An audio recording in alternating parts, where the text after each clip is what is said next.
अंगभर नऊवारी नेसून ती स्टेजवर उभी राहिली आणि ढोलकीवर थाप पडली की एखादी वीज कडकडावी, नागिन सळसळावी तशी ती लावणी सादर करायची. तिनं फक्त लावणी सादरच केली नाही, तर तिनं लावणी जगवली, लावणी टिकवली, लावणीला मान सन्मान मिळवून दिला. ही गोष्ट आहे त्या लावणी सम्राज्ञीची, जिनं गावातल्या जत्रेत फड उभा करून लावणीचा ठेका धरला होता. तेथून ती थेट दिल्लीपर्यंत पोहोचली. भारताच्या बॉर्डरपर्यंत तिनं लावणी पोहोचवली आणि या प्रत्येक ठिकाणी तिनं आपल्या लावणीचा डंका पेटवला. होय, तुम्ही बरोबर ओळखलं. मी बोलतोय ते लावणी सम्राज्ञी विठाबाई भाऊ मांग नारायणगावकर यांच्याबद्दल. खरं तर विठाबाई नारायणगावकर हे नाव माहीत नसेल असा मराठी माणूस आपल्याला शोधूनही सापडणार नाही. पण विठाबाई यांचं नाव आता चर्चेत येण्याचं कारण आहे ते म्हणजे श्रद्धा कपूर अभिनीत आणि लक्ष्मण उतेकर दिग्दर्शित इठा या चित्रपटाचा ट्रेलर रिलीज झाला. आणि ज्या पद्धतीनं कुठलाही बायोपिक प्रदर्शित होण्यापूर्वी तो वादात सापडणं मॅन्डेटरी असतं, तसंच इठाबाबत देखील झालंय. इठा देखील आता वादात सापडलाय. या प्रकरणी राष्ट्रवादी काँग्रेस शरद पवार गटाच्या चित्रपट आणि सांस्कृतिक विभागाचे अध्यक्ष बाबासाहेब पाटील यांनी या चित्रपटाच्या नावावर आक्षेप घेतलाय. सोबतच टीझर वरून देखील या चित्रपटावर आणि दिग्दर्शकावर मोठ्या प्रमाणात टीका होऊ लागली आहे. 24 तास उलटण्याआधी म्हणजे हा टीझर प्रदर्शित झाल्यानंतर 24 तास उलटण्याआधी या टीझरनं 90 लाखांपेक्षा जास्त व्ह्यूज आणि 1.25 लाखाच्या आसपास लाईक आणि हजारो कमेंट्स मिळवल्या. तेवढी उत्कंठा या चित्रपटाबाबत होती. मात्र तरीही हा चित्रपट वादाच्या केंद्रस्थानी नक्की का आलाय? या चित्रपटाच्या बाबतीत नक्की काय होऊ शकतं? कुठले वाद सुरू आहेत? सगळं काही समजावून सांगतो पुढच्या काही मिनिटांमध्ये. नमस्कार, मी शशिकांत हिवरकर आणि तुम्ही पाहताय कट. विठाबाई नारायणगाव तमाशा नावाच्या लोककलेला पडलेलं एक सुंदर आणि तितकंच वेदनादायी स्वप्न. विठाबाई यांचं पूर्ण नाव विठाबाई भाऊ मांग खुडे, पण त्यांच्या वडिलांचा स्वतःचा बापू भाऊ नारायणगावकर नावाचा तमाशाचा फड होता. नारायणगावकर हे नाव आपल्या आडनावामागे लावण्याचं कारण की नारायणगावला तमाशाची पंढरी समजली जाते. जेव्हा पूर्वी जत्रा यात्रेमध्ये तमाशांचे कार्यक्रम व्हायचे, तेव्हा त्याच्या सुपाऱ्या याच नारायणगावमध्ये ठरत असेल, म्हणून त्यांच्या फडाला नारायणगावकर हे नाव दिलेलं होतं. 1935 साली शाहीर भाऊ मांग नारायणगावकर आणि त्यांच्या पत्नी शांताबाई यांच्या पोटी एका लेकीचा जन्म झाला आणि तो जन्म झाला पंढरपुरात. पंढरपूर मुक्कामी असताना विठ्ठलाच्या कृपेनं आपल्याला कन्यारत्न प्राप्त झालं, म्हणून भाऊ नारायणगावकरांनी आपल्या मुलीचं नाव ठेवलं विठाबाई. पुढे विठा मोठी होत गेली आणि भाऊ नारायणगावकर यांचे तमाशाचे कार्यक्रम त्या दरम्यान चालूच होते. लहानगी विठा लहानपणापासून आपल्या वडिलांच्या तमाशातल्या लावणी, गवळण्या, बतावण्या, वगनाट्य बघत मोठी होत होती. लहानग्या विठाला या सगळ्या गोष्टींचं अप्रूप वाटायचं. ज्या पद्धतीनं लावणीला प्रेक्षक दाद देत ते पाहून आपणही लावणी करायला हवी हे विचार स्टेजच्या मागं थांबलेल्या विठाच्या मनात येत असत. विठाच्या वडिलांची देखील याला ना नव्हती. विठा लहानपणापासून लावणी बघत मोठी झाल्यामुळं तिने या सगळ्या गोष्टी आत्मसात करून घेतल्या. त्यानंतर वयात आल्यावर विठा स्वतः स्टेजवर उभी राहिली आणि बघता बघता विठानं लावणीच्या जगात आपल्या नावाचं एक अढळ स्थान निर्माण करायला सुरुवात झाली. या प्रवासात विठाच्या बहिणी रमाबाई आणि केशरबाई मागं गाणं गात, तर विठाबाई लावणी सादर करत नृत्य करत. अशातच विठाबाई यांच्या वडिलांचंच म्हणजे भाऊ नारायणगावकर यांचं 1957 साली निधन झालं. पण मरण्याआधी त्यांनी आपल्या लेकीचा म्हणजे विठाचा हात हातात घेऊन वचन घेतलं, विठा, तू माझा तमाशा जगवशील ना? तमाशा म्हणजे लय मोठी गोष्ट आहे लेकी. तमाशा तुझ्या माझ्यापेक्षा लय मोठा असतो. विठानं आपल्या मरत्या बापाला वचन दिलं, मी तुमचा तमाशा जगवीन. मी माझ्या शेवटच्या श्वासापर्यंत तुमचा तमाशा जगवीन. आणि विठानं आपल्या बापाला दिलेलं वचन निभावलं. पुढे विठा आपल्या वडिलांचा तमाशाचा फड आपल्या खांद्यावर घेऊन मार्गक्रमण करू लागली. त्यानंतर काही कालावधीनंतर विठाची गाठ सावंत मर्चंट नावाच्या माणसाशी पडली. विठा त्याच्या प्रेमात पडली. त्यानंतर आपल्या बापाला दिलेल्या वचनाला जागत विठानं तमाशाची जबाबदारी तर स्वीकारलेली होती, सोबत तिने सावंत सोबत आपल्या घर संसाराची स्वप्न देखील बघ. खरं तर ज्या काळात तमासगीरांना पैसे कमी मिळत, खायला मिळायचं ते देखील शिळं पाकं, अशा काळात विठानं तमाशाला सोन्याचे दिवस दाखवले.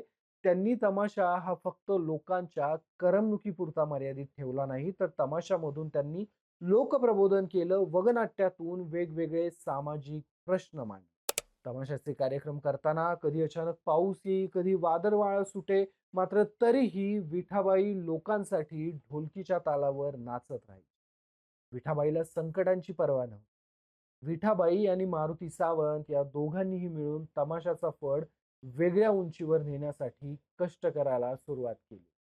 विठाबाईचा नवरा म्हणजे सावंत मर्चंट हा तमाशाच्या सुपाऱ्या घ्यायच्या आणि विठाबाई त्या सुपाऱ्या वाजवायची. त्यांचा असा शिरस्ताच होता. नवऱ्यानं सुपारी घ्यायची आणि विठाबाईनं ती वाजवायची. अशातच एकदा लोकांच्या आग्रहामुळं विठाबाईच्या नवऱ्यानं दारूच्या नशेत असताना एका कार्यक्रमाची सुपारी घेतली. विठानं आपल्या आयुष्यात एक नियम घालून घेतला होता. तमाशाची सुपारी घेतली की ती वाजवायची. पण यावेळी परिस्थिती वेगळी होती. विठा पोटुशी होती, अवघडलेली होती, पण विठा शब्दाची पक्की होती. घेतलेली सुपारी वाजवायची हा तिचा शिरस्ता होता आणि म्हणूनच तशा अवघडलेल्या अवस्थेतही विठानं तमाशा चालू केला. विठाला बाळंत कळा यायला सुरुवात झाली. विठा मागच्या बाजूला गेली आणि तिनं मुलीला जन्म दिला. जवळच पडलेल्या दगडानं तिनं बाळाची नाळ तोडली. तोवर कार्यक्रमात गलका सुरू होता. विठा कुठं आहे? विठाला बोलवा. नुकत्याच जन्म दिलेल्या बाळाला तिथंच ठेवून विठाबाई स्टेजवर गेली. पब्लिक शांत झालं, पण विठानं जसं लावणी सादर करायला सुरुवात केली, तसं पब्लिकच्या लक्षात आलं, अवघ्या काही काळापूर्वी विठाला पोट आलेलं होतं आणि आता विठाला पोट. पब्लिकला लक्षात आलं काय झालंय. विठा बाळंत झाली असून ती बाळाला जन्म देऊन स्टेजवर आलीये. हे लक्षात आल्यावर पब्लिकला आपली लाज वाटली आणि त्या लोकांनी तिच्या पुढे हात जोडत सांगितलं, "माऊली, आम्हाला तुझा नाच बघायचा नाही, तू तुझ्या लेकराकडे जा." विठाचे डोळे भरून आले. तिनं रसिक मायबापांना मुजरा केला आणि ती मागच्या बाजूला आपल्या लेकराजवळ गेली. दिवस पुढे सरकत होते. विठाची कीर्ती गावोगावी पोहोचत होती. लोकांनी तिला तमाशा सम्राज्ञी ही उपाधीही देऊन टाकली. पुढे विठाबाईला राष्ट्रपती पुरस्कार मिळाला, संगीत नाटक पुरस्कार मिळाला. या दरम्यान अनेक पुरस्कारांची विठाबाई मानकरी ठरली. विठाबाईची लावणी ही जत्रेतल्या फडापासून दिल्लीत गेली. ते दिल्लीपासून अगदी परदेशापर्यंत विठानं लावणी पोहोचवली. विठानं दाखवून दिलं की लावणी काय असते. विठा एवढ्यावरच थांबली नाही. 1962च्या भारत-चीन युद्धादरम्यान देशाचं रक्षण करणाऱ्या जवानांचं मनोधैर्य वाढवण्यासाठी विठाबाई आपल्या कला पथकासह थेट नेफा सीमेवर गेल्या आणि तिथल्या रणरणत्या थंडीत आणि युद्धजन्य परिस्थितीत देखील विठानं आपल्या सैनिकांसाठी तमाशाचा प्रयोग सादर केला. आपल्या आयुष्यात विठानं अनेक पुरस्कार मिळाले, मात्र मला प्रेक्षकांनी दिलेला तमाशा सम्राज्ञीचा पुरस्कार सर्वाधिक जवळचा वाटतो, असं विठाबाई कायम सांगत आल्या. विठाबाईंना एकूण 8 अपत्य होते. सध्या चालू तमाशामध्ये विठाबाईंनी ज्या मुलीला जन्म दिला होता, त्या मुलीचं नाव होतं मंगला बनसोडे. ह्या त्याच मंगला बनसोडे आहेत, ज्यांचा लोकनाट्य तमाशा मंडळ आजही कार्यरत आहे. सोबतच त्यांची आणखीन एक मुलगी मालती इनामदार या देखील तमाशाच्या क्षेत्रामध्ये कार्यरत होत्या. विठाबाई यांना एकूण 8 अपत्य होती. आज विठाबाई हयात नाहीत. 15 जानेवारी 2002 ला विठाबाई नावाचं वादळ आपल्या घुंगरांच्या पाऊलखुणा मागे टाकून अनंताच्या प्रवासाला निघून गेलं. आज राज्य सरकारकडून विठाबाई यांच्या स्मृतीप्रित्यर्थ तमाशा कलेत उत्कृष्ट कामगिरी करणाऱ्यांना जीवन गौरव पुरस्कार दिला जातो. मात्र ज्या विठाबाईंच्या नावानं हा पुरस्कार दिला जातो, त्या विठाबाईंच्या आयुष्याचा उत्तरार्ध मात्र अत्यंत हलाखीत गेलेला.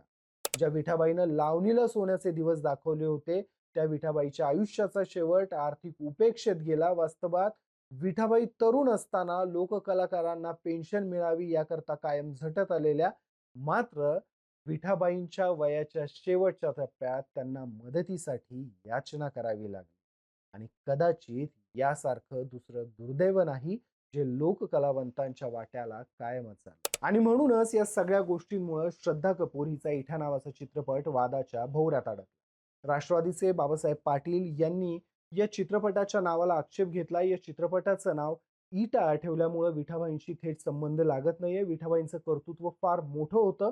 मोठ्या कष्टांनी त्यांनी आपलं नाव इथं सुवर्ण अक्षरात लिहिलंय. त्यामुळे चित्रपटाचं नाव एकतर विठाबाई असावं नाहीतर विठा असावं अशी मागणी त्यांनी केली. सोबतच चित्रपटाचा जो टीजर रिलीज झालाय, त्या टीजरमध्ये जुन्या काळात प्रेक्षक हे तिकीट काढून तमाशा पाहायला एंट्री करत. तर ज्या कमानीतून ते एंट्री करत, ती कमान या चित्रपटाच्या टीजरमध्ये दाखवली गेली आणि त्या कमानीवर लिहिलंय भाऊ गावकर तमाशा. खरं तर इथं भाऊंचं संपूर्ण नाव भाऊ मांग नारायणगावकर असं लिहिणं अपेक्षित होतं.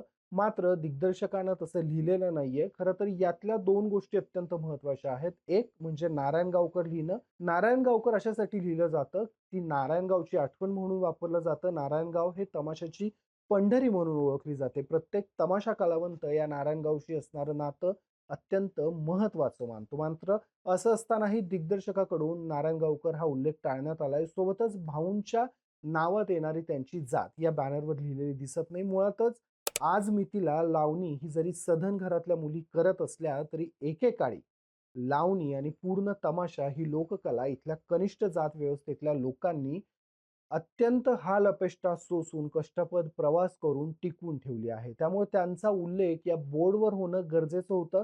अशीही चर्चा सोशल मीडियातून या टीझरच्या माध्यमातून पुढे येते. या चित्रपटाचे दिग्दर्शक लक्ष्मण उतेकर स्वतः मराठी असल्यामुळं त्यांच्याकडून ही अपेक्षा प्रेक्षकांनी ठेवणं गैर देखील नाहीये. सोबतच मला एक गोष्ट तुम्हाला आणखीन आठवून द्यायला आवडेल. बऱ्याचदा तुम्ही Instaवर किंवा Facebookवर एक गाणं ऐकलं असेल, "सोडूनी गोकुळास बारे चाललंस, जा रे मथुरेच्या बाज." खरं तर हे गाणं खूप साऱ्या रील्सला अटॅच करून वापरलं जातं. मात्र हे गाणं देखील विठाबाई यांच्या आयुष्यावर आधारित असणाऱ्या एका नाटकातलं आहे. जे नाटक पुण्याच्या फर्ग्युसन कॉलेजच्या विद्यार्थ्यांनी सादर केलं होतं. जवळपास 8 एक वर्षांपूर्वी हे नाटक आलं होतं. मात्र आजही हे गाणं त्यातल्या प्रसंगासाठी खूप प्रसिद्ध आहे. खरं तर हे गाणं जेव्हा विठाबाईंचे वडील मृत्यूशय्येवर असतात आणि ते विठाबाईकडे आपली तमाशाची कला पुढे नेण्यासाठी वचन मागतात, त्या प्रसंगासाठी हे गाणं वापरलं गेलं होतं. आता या सगळ्या वादांवर खरं तर दिग्दर्शक काय म्हणतायत? ते नावात काही बदल करतायत का? किंवा आणखीनही काही गोष्टी बदलतायत का? हे पाहणं उत्सुकतेचं असते. तूर्तास इथेच थांबूयात. मात्र अशाच चालू घडामोडी जाणून घेण्यासाठी तुम्ही कट टू कटला सबस्क्राईब करायला विसरू नका आणि हा व्हिडिओ आवडला असेल तर व्हिडिओ तुमच्या मित्रांना नक्की शेअर करा. सोबतच या व्हिडिओबद्दलची तुमची मतं मला कमेंट्समध्ये सांगायला विसरू नका. धन्यवाद.